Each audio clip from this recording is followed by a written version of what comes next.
Dito sa Papa Dudut Stories, ikaw ay hindi nag-iisa. Sa hirap ng buhay ngayon at sa patuloy na pagmamahal ng mga bilihin ay importante na meron tayong tinatawag na side hustle o iba pang bagay na pinagkakakitaan natin bukod sa ating regular na trabaho. Ngunit paano kung ang side hustle na inoffer sa inyo ay ang magiging daan upang maka-experience ka ng isang karanasan na susubok sa iyong tapang? Tatanggapin mo ba ito sa ngalan ng iyong pangangailangan pagdating sa pera? Dear Papa Dudut, good day po sa inyo at sa lahat ng mga nakikinig. Sana po ay nasa mabuti kayong kalagayan. Itong ikikwento ko ay nangyari noong nag-umpisa pa lamang ang pandemic. Nang dahil sa COVID-19.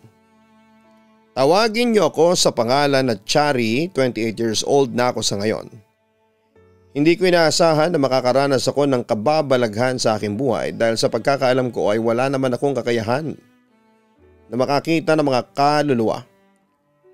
Kahit na hindi ako matatakotin ay hindi ko pa rin pinangarap na mabuksan ang aking third eye. Okay na ako na nabubuhay ako ng normal at tahimik.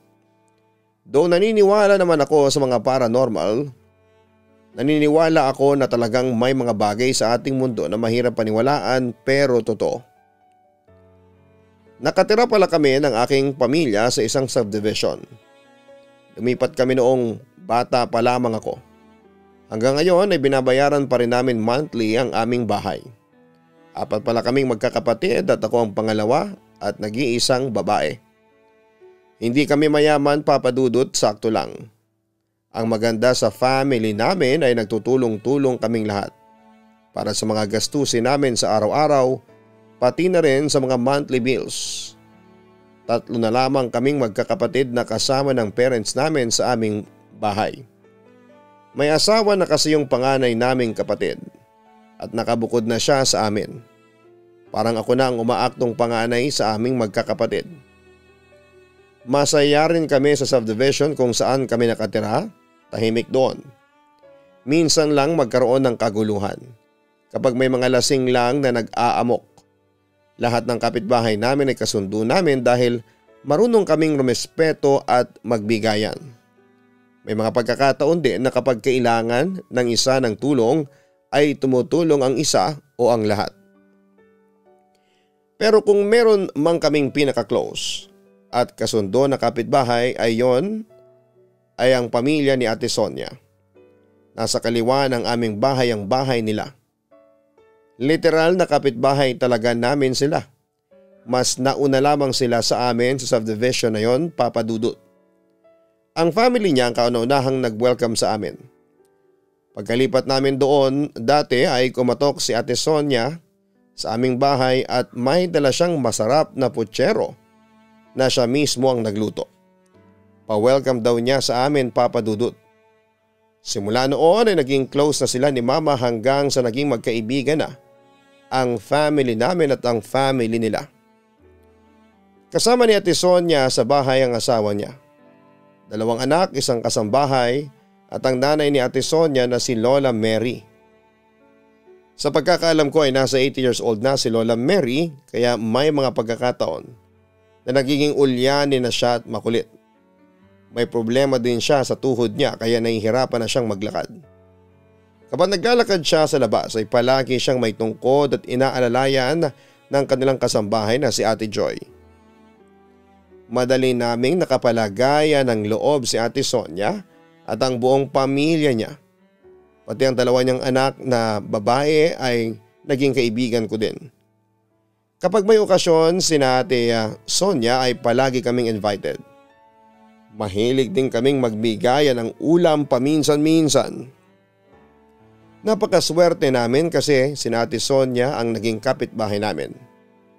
Alam ko na bibihira na magkaroon ng kapitbahay na makakasundo at magiging kaibigan mo. Yung hindi ka ikinekwento sa iba kapag nakatalikod ka. Masasabi kong mayaman sina Ate Sonia, may business kasi sila. Nag-aaral sa isang private school ang mga anak niya. 3 palapag ang bahay nila na talagang napakaganda. Isa yon sa pinakamalalaking bahay sa subdivision na yon, Papa Dudut. May isang beses na nilagnat ng malala ang bunso naming kapatid at kailangan namin siyang dalhin sa ospital. Hindi nagdalawang isip si Mama na humingi ng tulong kina Ate Sonia. Nakiusap si Mama na baka pwedeng gamitin ang sasakyan ni Ate Sonia at hindi rin nagdalawang isip si Ate Sonia na umuo. Malaking tulong yon para sa amin, Papa Dudut. Kung hindi siguro nadala agad ang bunso namin ay baka kung ano na ang nangyari sa kanya. Kasi nalaman namin sa ospital na na-dengue pala siya. Hindi pa roon natapos ang pagtulong ni Ate Sonia dahil nang kulangin kami sa pambayad sa ospital ay pinahiram niya kami ng pera na nabayaran na rin naman namin makalipas ang ilang buwan. Tuwing Christmas ay nagkaroon na ng tradisyon ng family namin at sina Ate Sonia na nagse-celebrate kami ng magkakasama. Doon kami nagluluto sa bahay ni Ate Sonia. Sobrang saya namin kapag magkakasabay kaming nagno-Noche Buena. Parang naging isang pamilya na talaga kami, Papa Dudut. May ilang tao na naiinggit yata sa relasyon namin ni na Ate Sonia. Kaya may mga pagkakataon na sinisiraan kami kina Ate Sonia. Chinichismis daw ni Mama si Ate Sonia sa iba, pero wala naman yung katotohanan. Hindi rin naniniwala sa ganon si Ate Sonia kaya tinatawanan lang nila Mama kapag may ganong kwentong nakakarating kay Ate Sonia. Ganon nga siguro ang buhay, Papa Dudut. May mga tao na kapag may nakikitang maganda ay mas pinipili nila itong sirain kesa sa i-appreciate na lamang yon. Tungkol ulit sa bahay ni Ate Sonia, bago ko maranasan ang experience ko sa bahay nila ay wala akong naririnig na kwento na may something sa bahay nila. Ang totoo ay sobrang nagagandahan ako sa bahay ni Ate Sonia. Ganong bahay ang pangarap ko. Yung malaki at may malawak din na harapan na may iba't ibang halaman at mga bulaklak. Gusto ko kasing magtanim sa amin lalo na noong time na nauso ang pagiging plantita, pero dahil sa wala kaming enough na space sa aming bakuran para magtanim ay sa paso na lamang ako nagtatanim. Nang malaman nga ni Ate Sonia na nahihilig ako sa pagtatanim ng mga halaman, ay binigyan niya ako ng ilan sa mga halaman niya. Ako na raw ang mag-alaga sa mga yon. Magpapasko na noon bago magkaroon ng pandemic. Pumunta sa bahay namin si Ate Sonia dahil meron siyang ipapasuyo sa amin. Sinabi niya kay Mama na matutuloy na sila na pumunta sa bansa na matagal na nilang gustong mapuntahan. Doon na raw sila magbabagong taon. After ng Pasko sila aalis, kaya magagawa pa rin namin yung tradisyon namin na magkakasama na mag-celebrate ng Pasko. Buong pamilya ba kayong aalis? Tanong ni Mama kay Ate Sonia. Hindi, maiiwan si Nanay saka si Ate Joy sa bahay. Pero bago mag New Year ay uuwi si Ate Joy sa probinsya nila. Pinayagan ko kasi last year ay hindi siya nakauwi sa kanila. Tugon pa ni Ate Sonia. Kung gano'n ay paano si Lola Mary? Tanong ni Mama. Yun nga sana ang ipapakiusap ko, baka pwedeng kapag nakaalis si Ate Joy ay ikaw muna ang tumingin kay Nanay. May mga gamot kasi siya na kailangang inumin. Hindi rin niya kayang magluto at kailangan din niya ng kasama sa bahay kapag matutulog na siya. Ayoko rin kasing mag-isa sa bahay si Nanay at nakakaawa naman, ang sabi pa ni Ate Sonia. Bakit hindi niyo na lamang isama si Lola? Tanong pa ni Mama. Ayaw niya. Isa pa hindi rin in-advise ng doktor na bumiyahe ng ganong kalayo si Nanay dahil sa kondisyon niya. Matagal na kasi talaga naming plano itong bakasyon na ito at sumakto na aalis din pala si Ate Joy. Okay lang ba na ikaw muna ang tumingin kay Nanay habang wala kami? Ang nakikiusap na sabi pa ni Ate Sonia. Gusto ko sana pero hindi ko may papangako na palagi kong matitingnan si Lola. Alam mo na, may mga ginagawa rin ako dito sa bahay. Pero kung gusto mo si Chari na lang. Kasundo naman niya si Lola Mary, hindi ba? Saka tamang-tama kasi kakaresign lang ni Chari sa trabaho niya. Matututukan niya si Lola Mary kesa sa akin. Suggestion pa ni Mama. Tinawag ako ni Mama. Nasa kusina ako ng time na yon kaya alam ko ang sasabihin niya kasi naririnig ko na ang pag-uusap nila noon. Totoo ang sinabi ni Mama na nag-resign na ako sa trabaho ko dahil hindi ko na nakakasundo ang boss ko. Hindi niya matanggap na tinatama ko siya kaya pinag-initan ako. Power tripping kumbaga. Kaya hindi ko na inisip ang 13th month pay at nag-resign na ako sa trabahong yon, Papa Dudut. Nang humarap na ako kina Ate Sonia ay sinabi niya na baka pwedeng ako ang magbantay muna kay Lola Mary habang wala itong kasama sa bahay. Bibigyan niya pa raw ako ng sahod at ako rin ang hahawak ng budget ni Lola Mary. Gusto ko sanang tanggihan ang sweldo na ibinibigay ni Ate Sonia kasi tulong na lamang namin yon sa family niya. Kasi mabait sila sa amin. Pero dahil sa wala akong work at pagkakataon ko na yon para kumita ng pera na pwede kong gamitin sa susunod na pag-a-apply ko ng trabaho ay tinanggap ko na lamang din. Sobra-sobra ang pasasalamat ni Ate Sonia sa akin. Aniya ay hindi naman daw mahirap alagaan at bantayan si Lola Mary. May mga pagkakataon nga lang daw na nagiging makulit ito pero hindi naman ito bugnutin at nananakit. Alam ko yun kasi nakakausap ko si Lola Mary kung minsan. Sabi pa ni Ate Sonia, saka na niya sasabihin sa akin ang mga gagawin ko bago sila umalis para hindi ko yon makalimutan. Kagaya ng nakasanayan namin ay nag-celebrate kami ng Noche Buena sa bahay ni Ate Sonia. Ipinaalam na rin ni Ate Sonia kay Lola Mary na ako muna ang magbabantay at titingin sa kanya habang wala sila, Papa Dudut. Wala namang imik si Lola Mary at tumangon na lamang siya. Mukhang wala siya sa mood ng time na yon. Nang umalis na si Ate Joy para umuwi sa probinsya nila ay sinabi na ni Ate Sonia sa akin ang mga dapat kong gawin. Wala namang problema kasi marunong ako magluto. Kung maaari raw ay doon na ako pansamantalang tumira sa bahay nila para hindi nag-iisa si Lola Mary. Sinabi niya sa akin kung ano-ano ang mga hindi pwedeng pagkain para sa lola nila at isinulat niya rin sa isang papel ang mga gamot na kailangang i-take ni Lola Mary at nakalagay din doon ang oras para hindi ko makalimutan. Inilagay niya yon sa pinto ng ref para madali ko makita. Sa gabi ay doon na raw ako matulog sa kwarto ni Lola Mary kasi may mga pagkakataon na lumalabas ito ng kwarto ng hating gabi para gumamit ng banyo. Marunong daw maligo ng mag-isa si Lola Mary pero bantayan ko pa rin kasi baka madulas ito sa CR. May iba pang bagay na sinabi si Ate Sonia sa akin at lahat ng yon ay na-pick up ko naman, Papa Dudut. Ang totoo, yun ang unang beses na magbabantay ako ng isang matanda at hindi ko linya ang ganong klase ng trabaho. Pero para makatulong kina Ate Sonia at hindi sila mag-alala habang nasa bakasyon, ay tinanggap ko ang trabaho na yon. Isa pa ay sayang yung perang kikitain ko. Malaki rin yon at malaki ang may tutulong habang wala pa akong trabaho. Sumakto rin talaga ang offer na yon ni Ate Sonia sa pagkawala ko ng trabaho. Nang umalis na si Ate Sonia, ay inihanda ko na ang sarili ko sa magiging trabaho ko sa bahay nila at kay Lola Mary. 3 weeks kasing mawawala si Ate Sonia kaya ganoon din katagal ang magiging work ko. Pero ang iniisip ko ng time na yon ay hindi ako nagtatrabaho kundi nagbabantay lamang ako ng isang miyembro ng aking pamilya. Kasi ganoon naman talaga ang turingan namin. Inisip ko na magiging madali ang lahat at wala akong masyadong magiging problema. Nag-iwan si Ate Sonia ng pera para pang-budget ng 1 week. Magpapadala na lamang daw siya sa akin sa susunod na linggo. May allowance din ako at hindi yon kasama sa sahod na makukuha ko kapag nakauwi na sila ng Pilipinas. Sa unang araw ko sa pagbabantay kay Lola Mary ay medyo nangapapa ako, Papa Dudut. Umaga umalis noon si Ate Sonia at may pagkain pa naman kami para sa lunch.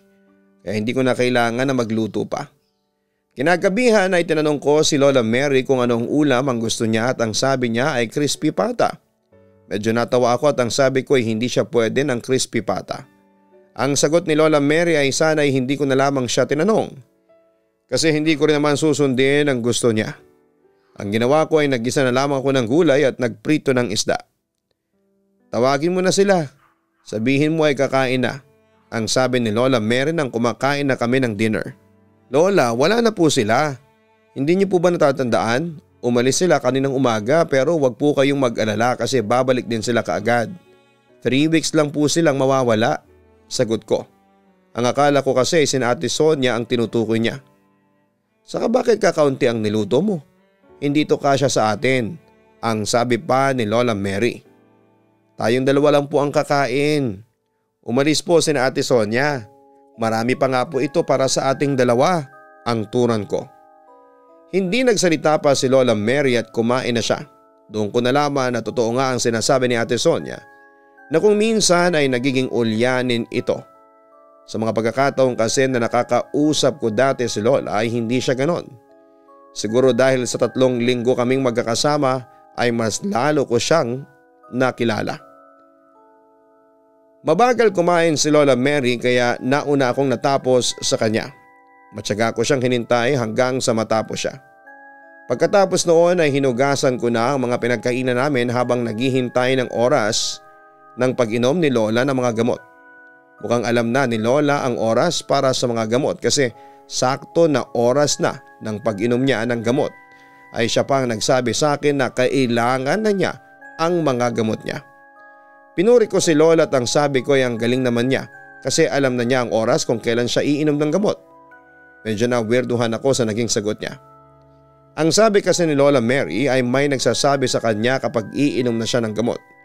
Dahil may mga tao raw sa bahay na gustong nakakalimutang uminom siya ng gamot kasi gusto na siyang mawala. Kinilabutan ako sa mga sinabing yon ni Lola Mary. Hindi ko na naitanong sa kanya kung sino ang mga taong yon. Imposible naman na sina Ate Sonia kasi saksi ako sa kung gaano nila kamahal si Lola. Nang umuwi ako sandali sa bahay ng sumunod na araw ay kay mama ko yon sinabi. Ang sabi sa akin ng nanay ko ay huwag kong seryosohin lahat ng sinasabi ni Lola Mary dahil matanda na ito. Ganon daw talaga kapag may edad na. Kung ano-ano ang sinasabi. Alam niya raw yon kasi ganon din ang nanay niya.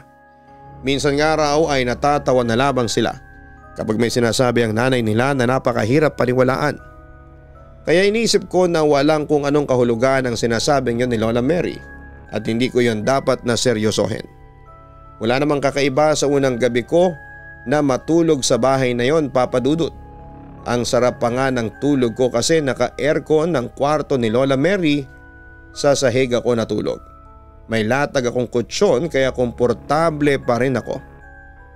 Pangalawang gabi ko na sa bahay na yon, wala pa rin akong nararamdaman na kakaiba o hindi may paliwanag. Hindi ako nag-i-expect na ganon kasi maraming beses na akong nakapunta sa bahay ni na Ate Sonia at wala akong nafe-feel dati na dapat kong ikatakot. Isa pa'y wala rin naikwento sa amin si Ate Sonia na may multo sa kanilang bahay. Naniniwala ako na kung meron ay sasabihin niya yon sa amin lalo na kay mama. Naglatag na ako ng kutsyon. Pinabuksan ni Lola Mary ang TV na nasa kwarto niya. Isa rin yon sa sinasabi ni Ate Sonia sa akin na ang panonood ng kung ano-ano sa TV ang nagpapaantok kay Lola Mary. Kagaya nung first night ko roon ay nakatulog si Lola habang nakabukas ang TV kaya kinakailangan kong tumayo para patayin yon. Pagkapatay ko ng TV ay dumilim na ang buong kwarto kasi patay na ang ilaw doon. Dahan-dahan ako sa paglalakad pabalik sa aking higaan kasi hindi ko pa memorize ang kwartong yon.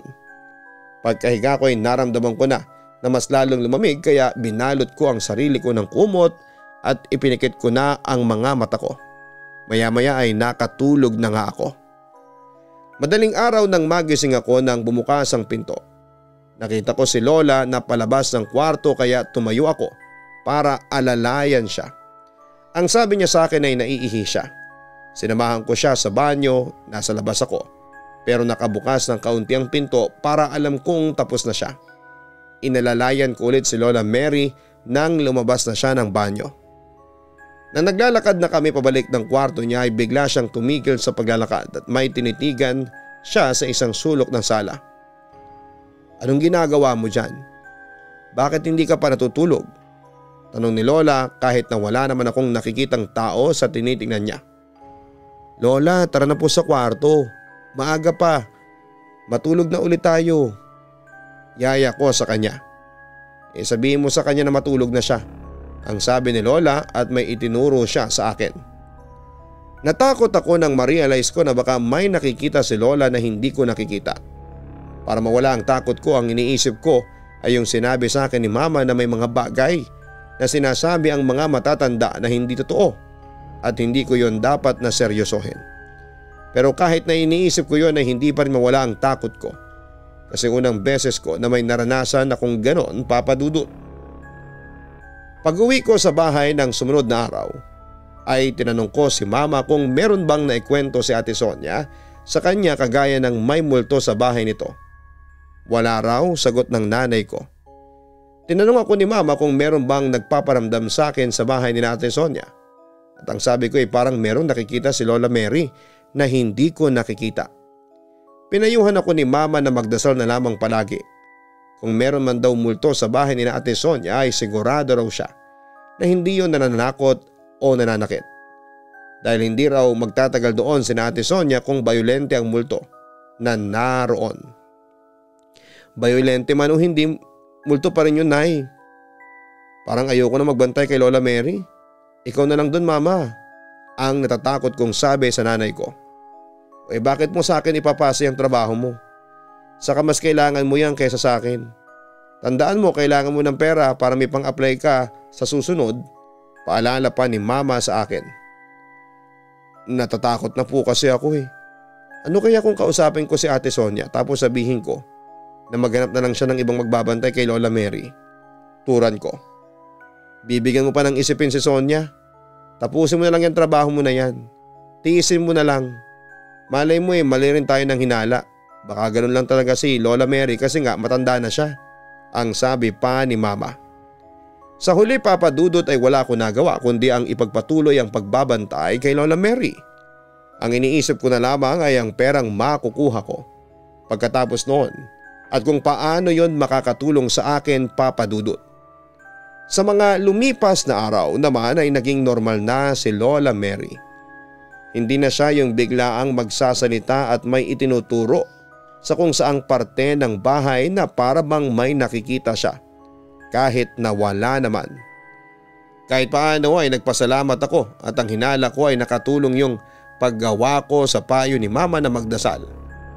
Tuwing umaga pagkagising ko ay nagdarasal ako na sana'y huwag nang kumilos si Lola na magbibigay ng reason para matakot ako.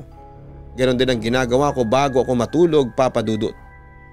Nakasurvive na ako sa first week roon. Makalipas sa unang linggo ay nakipag-video call sa akin si Ate Sonia para kumustahin kaming dalawa ni Lola Mary. Ako muna ang kinausap niya at tinanong niya kung meron bang problema. Ang sabi ko ay wala naman. Hindi ko na rin sinabi sa kanya yung mga kakaibang kinikilos ni Lola noong mga unang araw kasi nahinto na rin yon. Baka mag-alala pa si Ate Sonia at magkaroon pa siya ng isipin habang nagbabakasyon siya.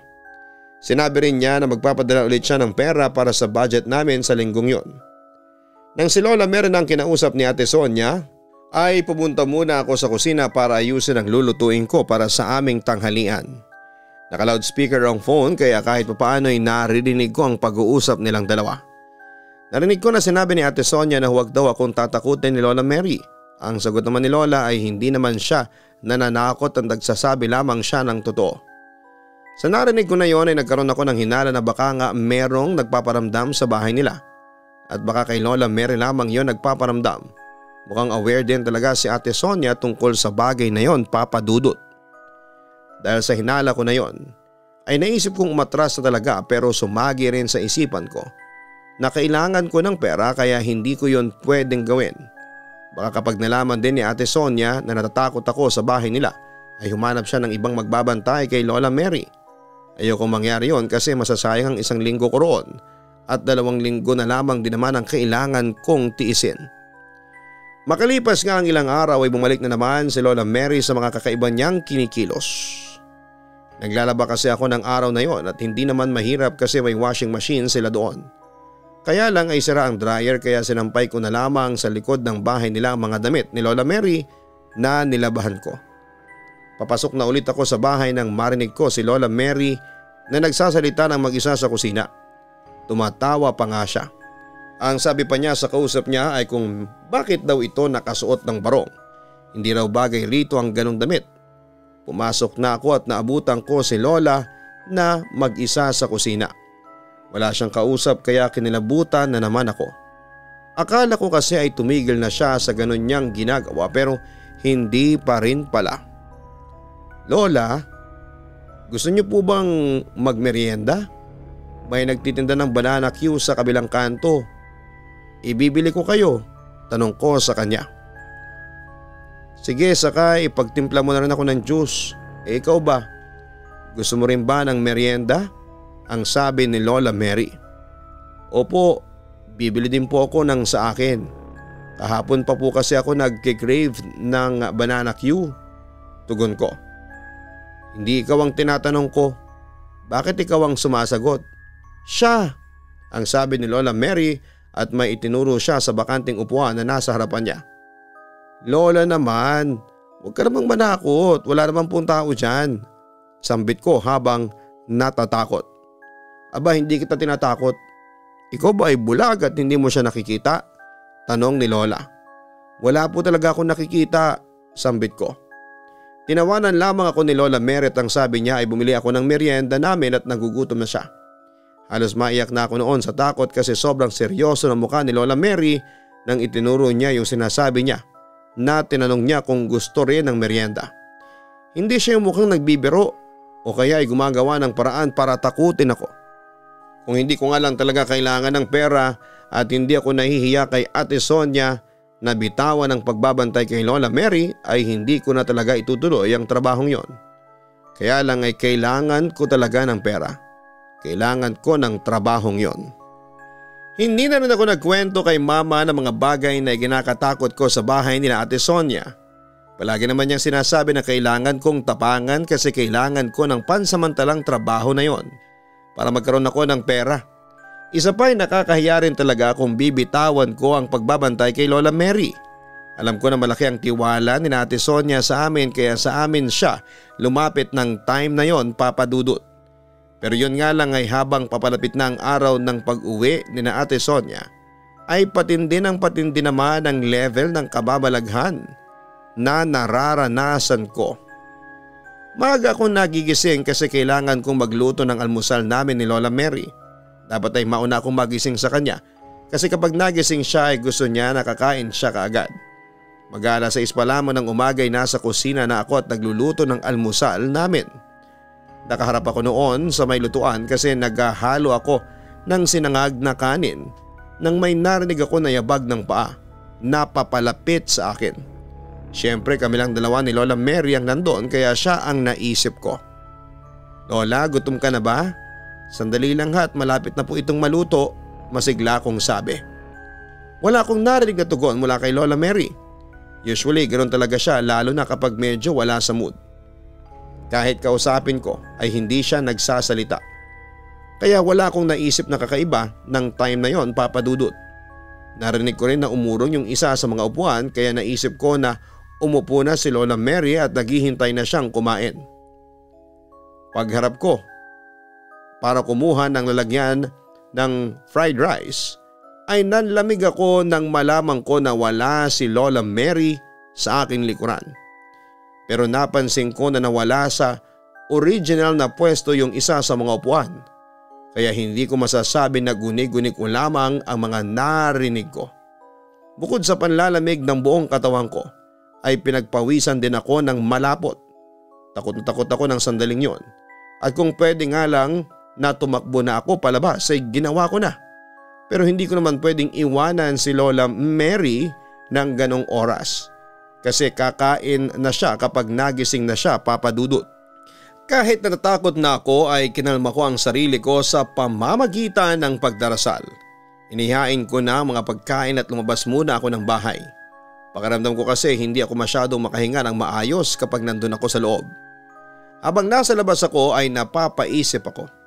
Sigurado na kasi ako na meron talagang multo sa bahay ni na Ate Sonia, Papa Dudut. Hindi ako makakaramdam ng ganon nang wala lang. Sa kaunang beses na nangyari yon sa akin at hindi ako yung tao na palagi na lamang nagkakaroon ng tinatawag na guni-guni. Nagtataka lang din ako kung bakit may nagpaparamdam sa akin. Sa pagkakaalam ko kasi hindi naman bukas ang third eye ko.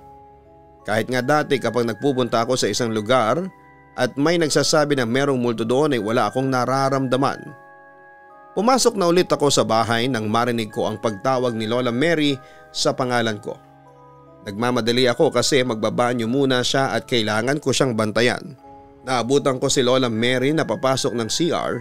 Nang makita niya ako ay ngumiti siya sa akin.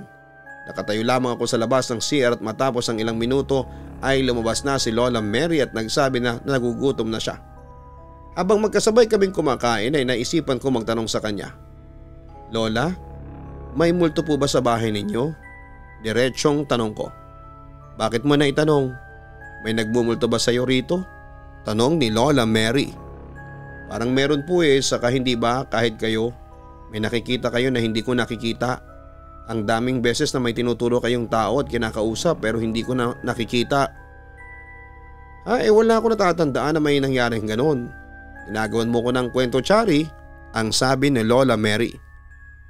Diyos ko, Lola, hindi po ako gumagawa ng kwento. Sa bagay makakalimutin nga pala kayo kaya hindi nyo siguro matandaan, turan ko. Ako makakalimutin? Para sabihin ko sa iyo kahit matanda na ako ay hindi ako makakalimutin. Tanda ko pa nga ang araw kung kailan kami kinasal ng asawa ko, ang sabi pa ni Lola Mary.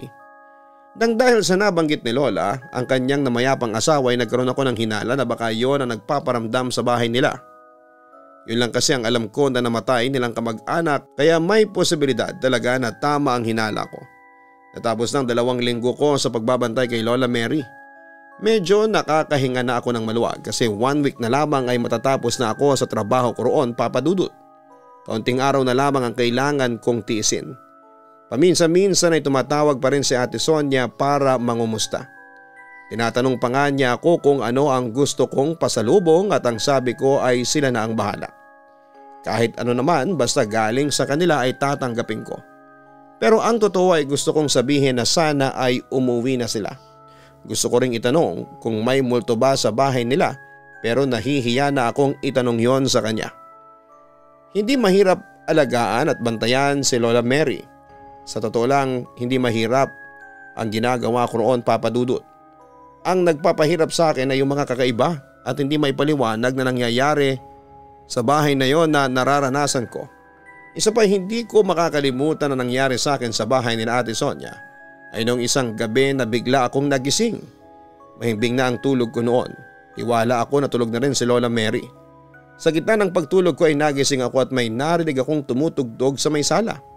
Hindi pamilyar sa akin yung tugtog pero mukhang lumang kanta base sa tunog niya.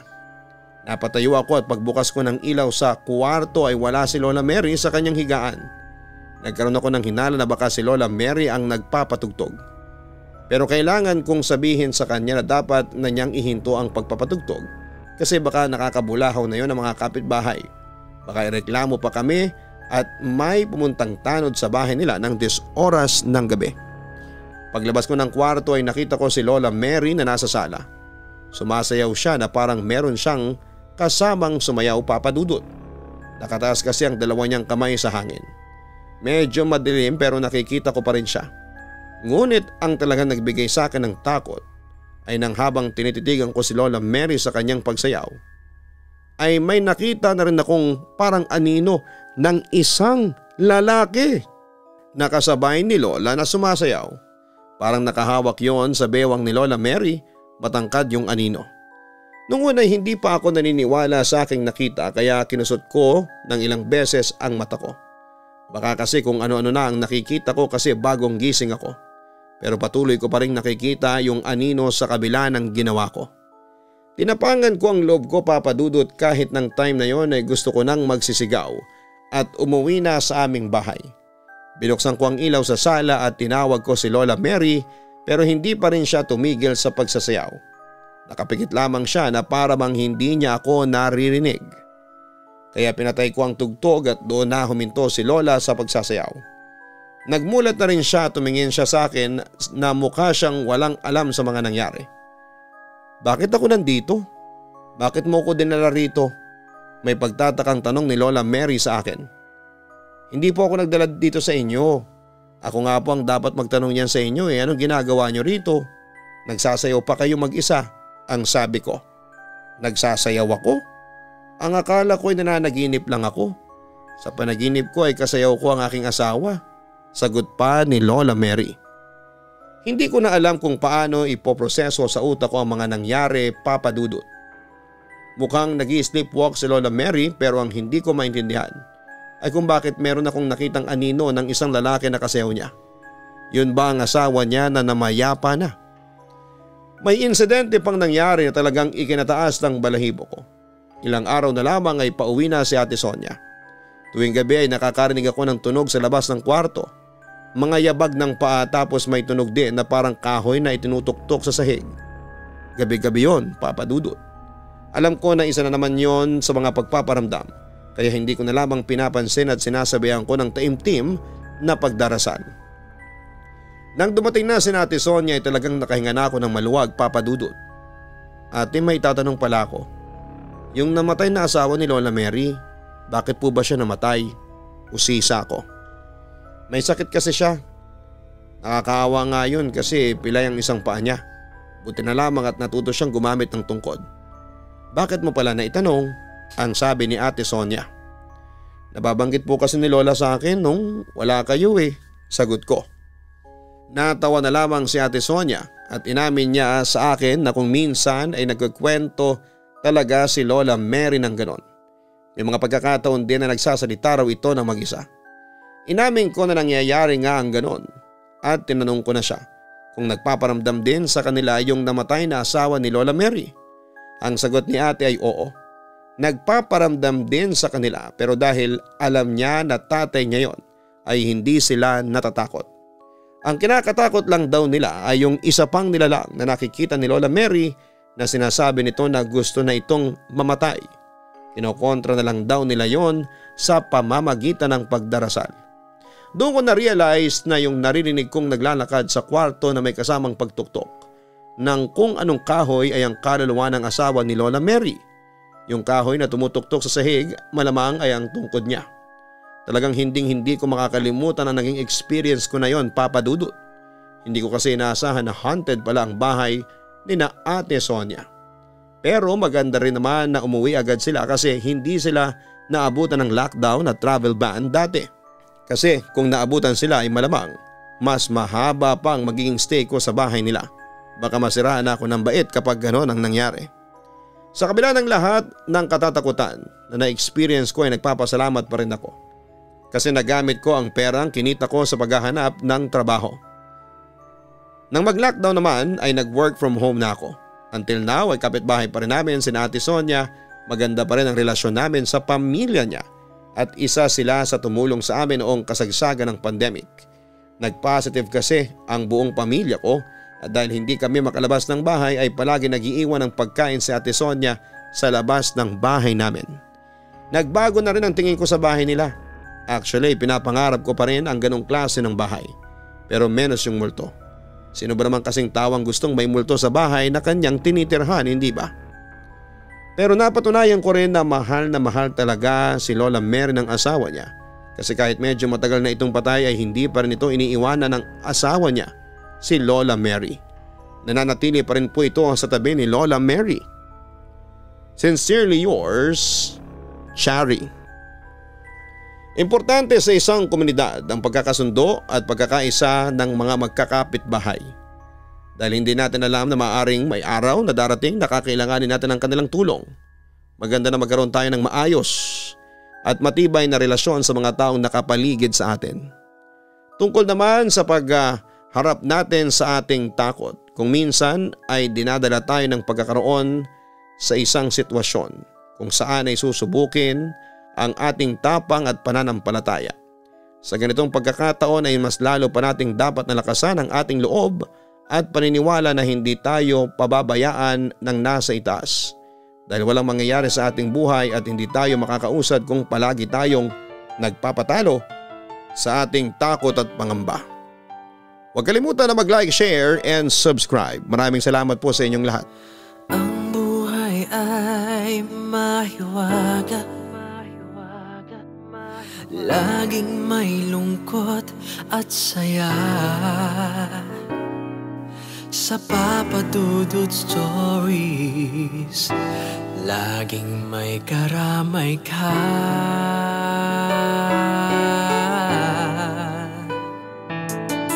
Mga problemang kay bigat,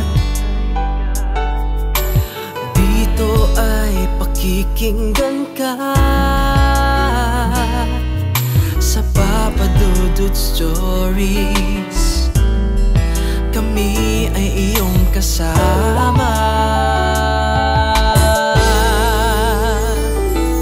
Dito sa Papa Dudut Stories, ikaw ay hindi nag-iisa.